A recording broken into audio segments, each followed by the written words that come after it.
오늘은 좀 피곤해요. 제가 이 말을 했을 때 남편 표정이 확 변하더라고요. 피곤해? 나한테 피곤하다고? 64세에 재혼한 73세 남편이었는데 처음엔 정말 좋았어요. 정혜야, 오늘도 예뻐. 이런 말 들으면서 이 나이에도 이렇게 사랑받다니 싶었거든요. 하지만 점점 부담스러워지기 시작했어요. 아침에도 점심에도 저녁에도 잠깐만 이리 와봐. 밥 먹다 말고도 요리하다 말고도 계속 그런 요구를 하루에 3번씩.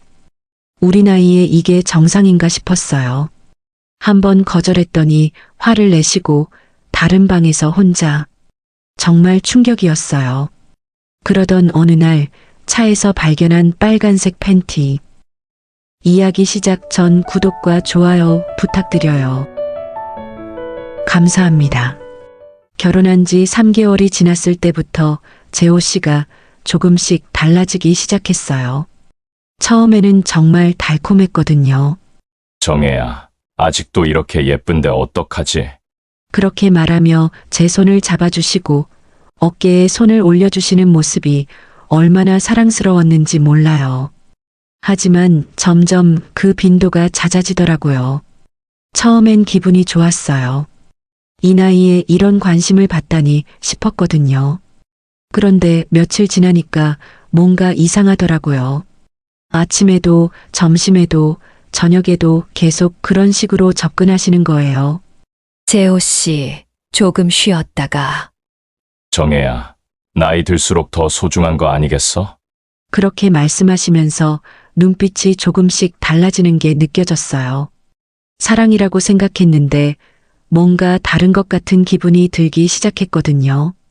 그래도 그때까지는 신혼이니까 그럴 수 있지 하고 넘어갔어요. 아직 사랑인 줄 알았거든요.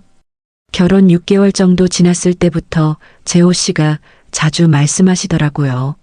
정혜야, 오늘 회사 임원들한테 소개시켜주고 싶어. 같이 가자. 처음엔 정말 기뻤어요. 회장님의 부인으로 인정받는다는 느낌이었거든요. 정말요. 제가 가도 될까요? 당연하지. 내 자랑스러운 아내인데. 그렇게 해서 벤츠 뒷좌석에 앉아 회사로 향했어요. 기사님이 운전해 주시고 저희는 뒷좌석에 나란히 앉았죠. 정혜야, 아직도 너무 예뻐. 정말 내가 복 받았어. 그러시며 제 다리를 살짝 만지시더라고요. 처음엔 그냥 애정 표현인 줄 알았어요. 그런데 어깨 동무를 하시면서 귀에 속삭이시는 거예요. 정혜는 아직도 이렇게 아름다운데 나만 알고 있기 아깝네. 뭔가 이상한 기분이 들었지만 그래도 사랑한다는 뜻이겠거니 했어요. 그런데 갑자기 재호 씨가 기사님한테 뭔가 신호를 보내시더라고요. 말을 하는 게 아니라 손짓으로요. 기사님이 고개를 끄덕이더니 길을 바꾸는 거예요. 어디 가는 건가요? 잠깐 들를 곳이 있어. 도착한 곳은 아파트 공사 현장이었어요. 공사가 중단되어서 아무도 없는 곳이더라고요. 기사님이 차에서 내리더니 멀리 가버리셨어요. 재호 씨, 여기가 어디예요? 정혜야, 우리 잠깐만. 그때부터 분위기가 완전히 달라졌어요. 재호 씨 눈빛이 변하더라고요. 여기서요? 기사님이 보는데. 괜찮아. 저 멀리 가 있어. 그렇게 차 안에서 처음엔 당황스러웠지만 그래도 부부니까 그럴 수 있다고 생각했어요. 하지만 그 이후로 이런 일이 자꾸 반복되기 시작했거든요. 회사 가는 길에 잠깐. 임원 미팅 전에 시간 있으니까. 항상 같은 패턴이었어요. 차를 타고 가다가 그 공사 현장에서 멈추고 기사님은 멀리 가 있고 점점 이상하다는 생각이 들기 시작했어요. 정말 사랑 때문인 걸까? 아니면 다른 이유가 있는 걸까?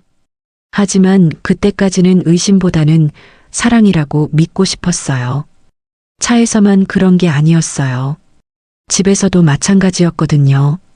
아침에 일어나서 아침 준비를 하고 있으면 재호 씨가 나타나세요. 정혜야, 아침부터 이렇게 예쁘면 어떡해. 그러시면서 뒤에서 안아주시는 건 좋았는데 재호 씨, 아침 준비해야 해서. 잠깐만. 정말 잠깐만. 매일 아침이 그런 식이었어요. 그리고 저녁에는 더했어요. 밥상을 차려놓고 드세요 하면서 앞치마를 풀려고 하는데 갑자기 일어나시는 거예요. 정혜야, 앞치마 입은 모습이 너무 예뻐. 재호 씨, 밥이 식어요. 밥은 나중에 먹어도 돼. 그러시면서 제 손목을 잡아당기시더라고요. 지금이요. 밥 먹다 말고요. 응, 지금. 처음엔 로맨틱하다고 생각했어요. 드라마에서나 보던 일들이잖아요. 하지만 매일, 정말 매일 반복되니까 지치기 시작했어요. 요리하고 있을 때도 마찬가지였어요. 김치찌개를 끓이고 있는데 뒤에서 와서 안아주시고 정혜야, 요리하는 모습이 제일 예뻐. 재호 씨, 불 켜놓고 있는데. 괜찮아. 잠깐만이니까. 그렇게 가스불을 켜놓은 채로 정말 위험했어요. 아침에 차에서 한 번, 저녁 밥상 앞에서 한 번, 그리고 잠자리에서 또 한 번. 하루에 3번씩 요구하시는 거예요. 처음엔 이 나이에도 이렇게 건강하고 왕성하시구나 생각했어요. 우리가 늦게 만났으니까 더 간절한 거겠지 하면서 이해하려고 했어요. 하지만 점점 피곤해지기 시작했어요. 아침에 일어나는 것부터 시작해서 하루 종일 언제 또 그런 요구를 하실지 몰라서 긴장하게 되더라고요. 혹시 또 오시는 건 아닐까? 사랑이라고 생각했는데 점점 부담스러워지기 시작했어요. 그날은 정말 피곤했어요. 아침부터 시장을 보러 다녀와서 점심 준비하고 오후에는 빨래하고 청소하고 하루 종일 쉴 틈이 없었거든요. 저녁을 준비하고 있는데 재호 씨가 들어오시더라고요. 정혜야, 오늘도 고생했어. 괜찮아요. 이제 저녁만 차리면 돼요. 그런데 갑자기 뒤에서 안아주시면서 속삭이시는 거예요. 정혜야, 아, 또구나 싶었어요. 정말 너무 피곤했거든요. 재호 씨, 오늘은 좀 피곤해요. 저녁 먹고 나서. 그랬더니 재호 씨 표정이 확 변하시더라고요. 피곤해? 나한테 피곤하다고? 아니에요. 그게 아니라. 정혜야, 우리가 결혼한 지 얼마나 됐다고 벌써 피곤해? 목소리 톤이 완전히 달라졌어요. 처음 들어보는 차가운 목소리였거든요. 그게 아니라 정말 몸이 힘들어서. 힘들어. 그럼 내가 뭐야? 나도 하루 종일 회사에서 일했어. 그렇게 말씀하시고는 화를 내시면서 다른 방으로 가버리셨어요. 문을 쾅 닫는 소리가 나더라고요. 저는 그냥 멍하니 서 있었어요. 처음 보는 재호 씨의 모습이었거든요. 내가 뭘 잘못했나? 생각하면서 저녁을 차렸는데 재호 씨는 나오지도 않으셨어요. 재호 씨, 저녁 드세요. 아무 대답이 없었어요. 1시간이 지나도 나오지 않으시길래 걱정이 되어서 방으로 갔어요. 그런데 세상에 재호 씨가 혼자서 그런 짓을 하고 계시는 거예요. 문을 열고 들어갔는데도 놀라지도 않으시고 오히려 저를 쳐다보시면서 당당하게 정혜야, 들어와. 재호 씨! 그 순간 정말 충격이었어요. 문을 열고 들어간 아내를 보고도 전혀 부끄러워하지 않는 모습, 오히려 당연하다는 듯이 행동하시는 게 더 무서웠어요. 미안해요. 제가. 사과할 일이 아니야. 이게 정상이야. 정상이라고요? 저는 그 자리에서 나와버렸어요. 도저히 견딜 수가 없었거든요. 그날 밤 잠을 한숨도 못 잤어요. 이게 정상인가? 이게 사랑인가? 계속 그런 생각만 들었어요. 결혼 전에는 이런 모습을 전혀 보지 못했는데 내가 아는 재호 씨가 맞나? 처음으로 진짜 무서웠어요. 그 일이 있고 나서 며칠간은 어색하게 지냈어요. 재호 씨는 아무 일 없었다는 듯이 행동하셨고 저는 어떻게 대해야 할지 몰라서 조심스러웠거든요. 그러던 어느 날 재호 씨가 또 말씀하시더라고요. 정혜야, 오늘 중요한 미팅이 있어 같이 가자. 며칠간 어색했던 분위기를 풀어보려고 노력해보기로 했어요. 다시 긍정적으로 생각해보자. 부부니까 이해하고 넘어가야지. 그렇게 다시 벤츠 뒷좌석에 앉았어요. 그런데 그날따라 제가 조금 어색하게 행동했나 봐요. 재호 씨 말에도 제대로 대답을 못하고 자꾸 신경이 쓰였거든요. 정혜야, 오늘 왜 이래? 아니에요. 괜찮아요. 그런데 갑자기 재호 씨가 기사님한테 말씀하시더라고요. 김 기사, 차 세워. 네, 회장님. 잠깐, 볼 일이 있어. 차가 서자마자 재호 씨가 문을 열고 내리시더라고요. 정혜야, 먼저 회사에 가 있어. 나는 볼일 보고 갈게. 그러고는 어디론가 가버리셨어요. 기사님이 저를 회사로 데려다 주시는 길에 차 안에는 기사님과 저만 남았어요. 평소에는 기사님과 거의 대화를 나눈 적이 없었는데 그날은 뭔가 분위기가 달랐어요.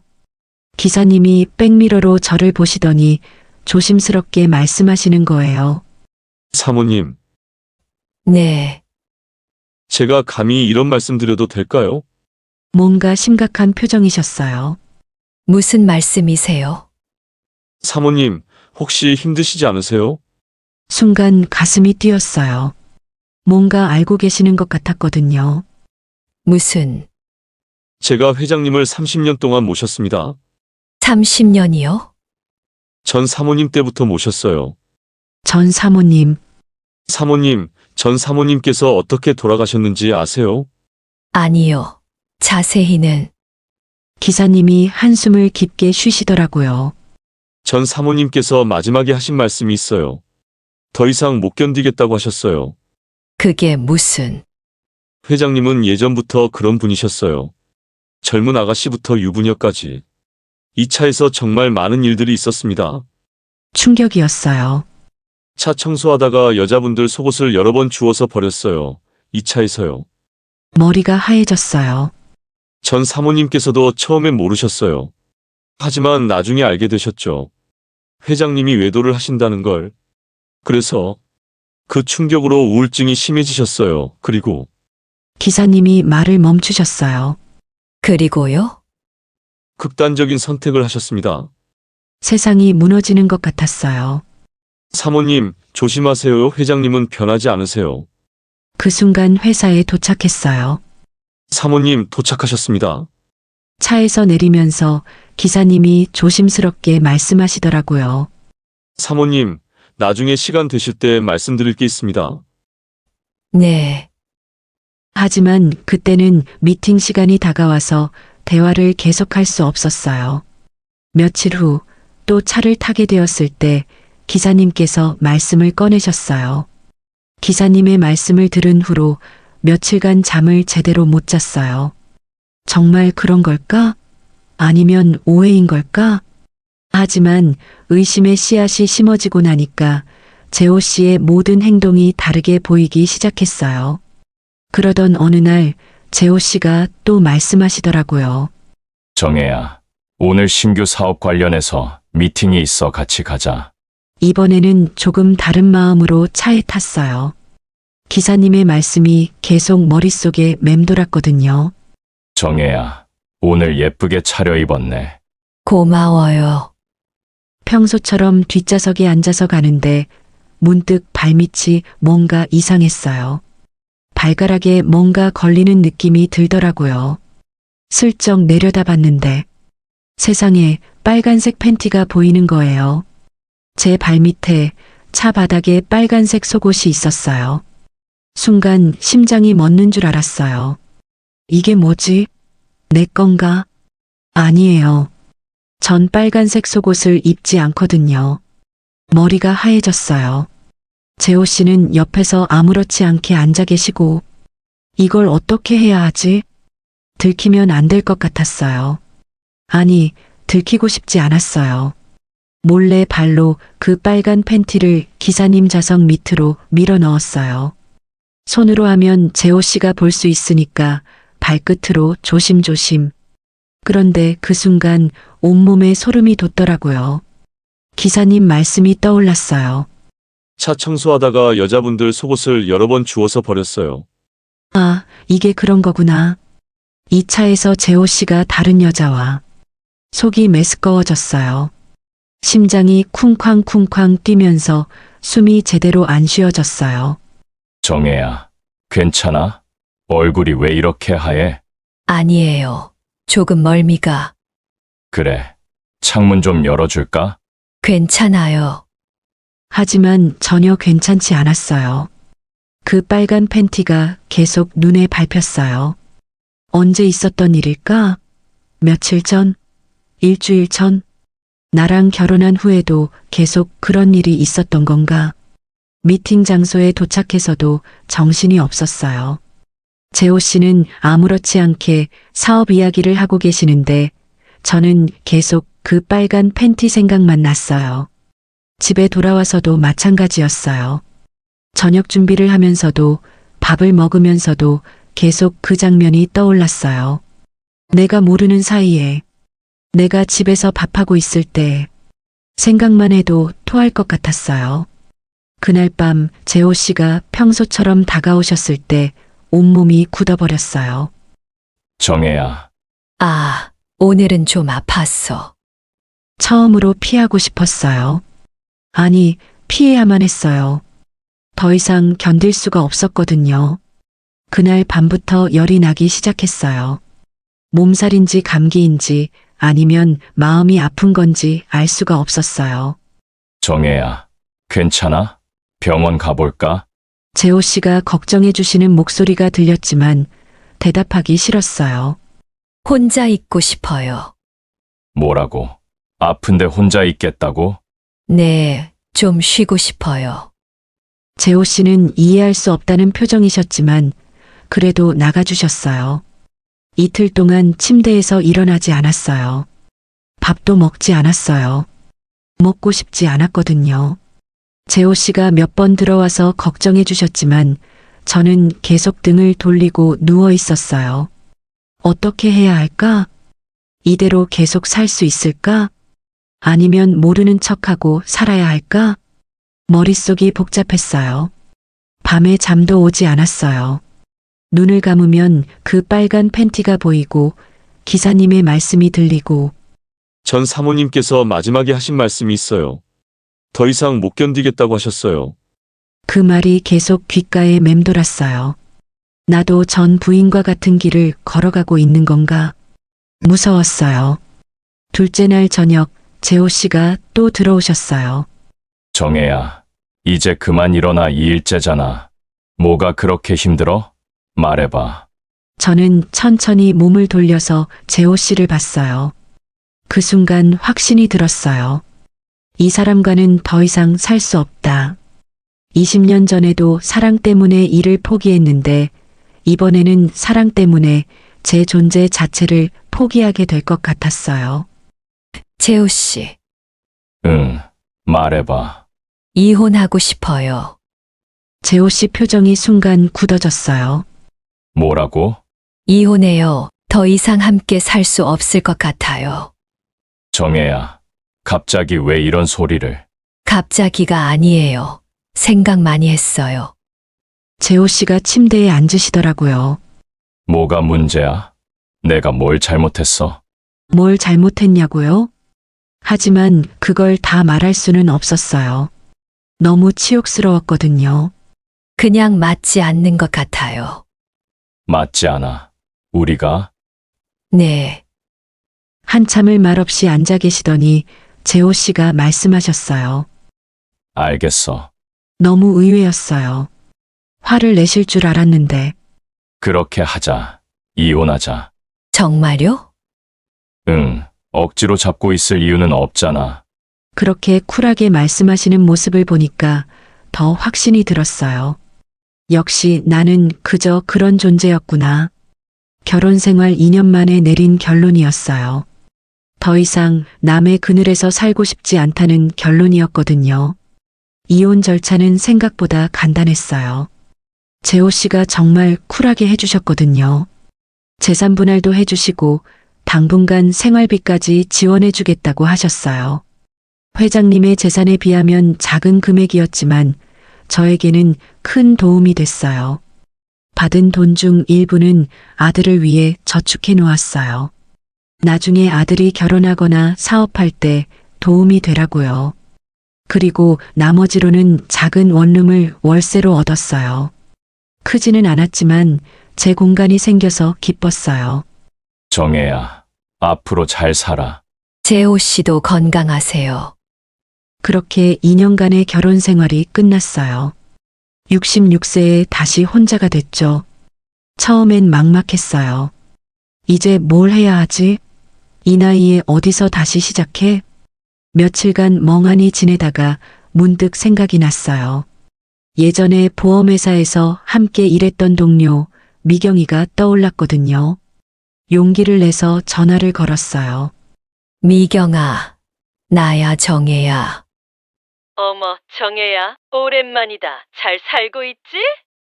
응, 그런데 미경아, 혹시 일할 곳 없을까? 일? 왜? 무슨 일 있어? 이혼했어. 뭐? 정말? 그렇게 해서 미경이 소개로 작은 보험 대리점에서 일하게 됐어요. 원룸에서 혼자 살면서 매일 저녁 공부했어요. 보험 상품도 많이 바뀌었고 새로운 규정들도 많아서 정말 열심히 해야 했거든요. 하지만 상관없었어요. 20년의 공백이 있었지만 몸은 기억하고 있더라고요. 어머, 정혜 씨 정말 실력자시네요. 젊은 동료들이 신기해했어요. 아니에요. 오랜만에 하는 거라 많이 모자랍니다. 겸손하게 말했지만 속으로는 뿌듯했어요. 나이는 66세가 됐지만 젊었을 때의 그 감각이 조금씩 돌아오는 게 느껴졌거든요. 물론 쉽지는 않았어요. 보험 상품도 많이 바뀌었고 고객들 성향도 달라졌고 그래서 퇴근 후에는 공부를 했어요. 66세에 공부라니. 스스로도 웃겼지만 하고 싶었어요. 이제는 누구 눈치도 보지 않고 제가 하고 싶은 일을 할 수 있었거든요. 몇 달이 지나니까 실적도 조금씩 올라갔어요. 1등은 아니어도 상위권에는 들었어요. 정혜 선생님, 정말 대단하세요. 이 나이에 이런 열정이라니. 사장님도 칭찬해 주셨어요. 저녁에 원룸에 돌아가서 혼자 컵라면을 먹을 때면 이상했어요. 외롭긴 했지만 그 어떤 때보다 편안했거든요. 작은 공간이지만 완전히 제 것이었고 아무도 갑자기 뒤에서 앉지도 않고 밥 먹다 말고 어디로 끌고 가지도 않고 제가 원할 때 쉬고 제가 원할 때 일할 수 있었어요. 6개월이 지났을 때 정말 뜻밖의 일이 생겼어요. 소비자원에서 연락이 온 거예요. 보험 관련 상담 봉사활동에 참여하실 의향 있으세요? 처음엔 망설였어요. 봉사활동이라니. 하지만 얘기를 들어보니 정말 의미 있는 일이었어요. 보험 때문에 억울한 피해를 본 사람들을 도와주는 일이었거든요. 제가 도움이 될까요? 물론이죠. 20년 경력의 현재도 현업에 계시니까 최고의 조건이세요. 그렇게 주말마다 소비자원에서 봉사활동을 시작했어요. 처음 상담을 해드린 분이 60대 여성분이셨어요. 보험금을 못 준다고 하는데 어떻게 해야 할까요? 서류를 보니까 명백히 보험회사에서 잘못 처리한 거였어요. 이건 당연히 받으실 수 있어요. 제가 도와드릴게요. 한 달 후에 그 여성분이 보험금을 받으셨다고 연락이 왔어요. 정혜 선생님 덕분이에요. 정말 감사해요. 그 순간 느꼈어요. 아, 이거구나. 이게 진짜 보람이구나. 젊었을 때는 돈을 위해서 보험을 팔았어요. 지금은 사람을 위해서 보험을 다루고 있어요. 66세에 찾은 진짜 행복이었어요. 매일 아침 일어나면 기대가 돼요.